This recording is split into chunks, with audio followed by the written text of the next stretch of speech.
Hello అండి, అందరికీ welcome to కొంచెం స్పెషల్ డిషెస్. ఇంకొక కొత్త రెసిపీతో నేను మీ ముందుకు వచ్చానండి. అదే తోటకూర ఉల్లికాయ. చాలా సింపుల్గా చేసుకోవచ్చు. చూసి ఒకసారి తప్పకుండా ట్రై చేయండి. ముందుగా ఒక మిక్సీ జార్లో 2 మీడియం సైజు ఉల్లిపాయలను ఇలాగ మీడియం సైజుగా కట్ చేసుకొని వేసుకోండి. అలాగే 15 వెల్లుల్లి రెబ్బలు పొట్టుతో సహా వేసుకొని, 7 చిల్లి కారం 1 టీ స్పూన్ దాకా వేసుకొని కచ్చాపచ్చాగా గ్రైండ్ చేసుకోండి. మై మెత్తగా గ్రైండ్ చేసుకోవద్దు, ఇలాగ కచ్చాపచ్చాగా చేసుకోండి.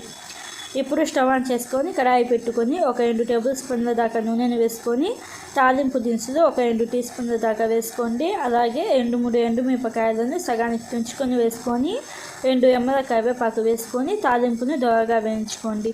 తాలింపు లైట్గా రంగు మారుతుంది అనుకున్నప్పుడు మనం గ్రైండ్ చేసుకున్న ఈ ఉల్లి పేస్ట్ వేసుకోండి. ఉల్లి పేస్ట్ వేసుకొని కొంచెం రంగు మారేదాకా వేయించుకోండి. మీడియం ఫ్లేమ్లో ఇలాగ రంగు మారాలి. ఇలాగ లైట్గా రంగు మారుతుంది అనుకున్నప్పుడు సన్నగా కట్ చేసిన తోటకూర 2-3 సార్లు నీళ్ళతో శుభ్రంగా కడిగి వేసుకోండి.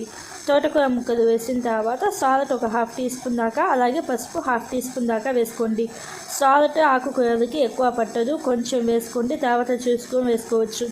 ఇలాగా పసుపు వేసిన తర్వాత అంతా కలిసేటట్టుగా ఒకసారి బాగా కలుపుకొని పైన మూత పెట్టేసి మంట లో ఫ్లేమ్లో పెట్టేసి ఉడికించుకోండి. మధ్య మధ్యలో కలుపుకుంటూ ఉండండి. ఇలాగ తోటకూర మెత్తగా ఉడికి ఆయిల్ సపరేట్ అయ్యేదాకా ఉడికించుకోవాలి. లాస్ట్లో ఉప్పు కారం సరిపోయిందో లేదో చూసుకొని ఒకసారి బాగా కలుపుకొని మంట ఆఫ్ చేసేసి సర్వ్ చేసుకోవాలి. దోశలోకి అలాగే వేడి వేడి అన్నంలోకి ఇంకా చాలా బాగుంటుంది. చేయడానికి కూడా చాలా సింపుల్ ప్రాసెస్ కదా. తోటకూరతో ఎప్పుడు ఒకే రకమైన వంటకాలు తిని బోర్ కొడుతుంటే ఒకసారి తప్పకుండా ఇది ట్రై చేయండి. చాలా టేస్టీగా ఉంటుంది. ట్రై చేసి మీకు ఎలా వచ్చిందో నాకు కామెంట్ బాక్స్లో చెప్పండి. Thank you friends.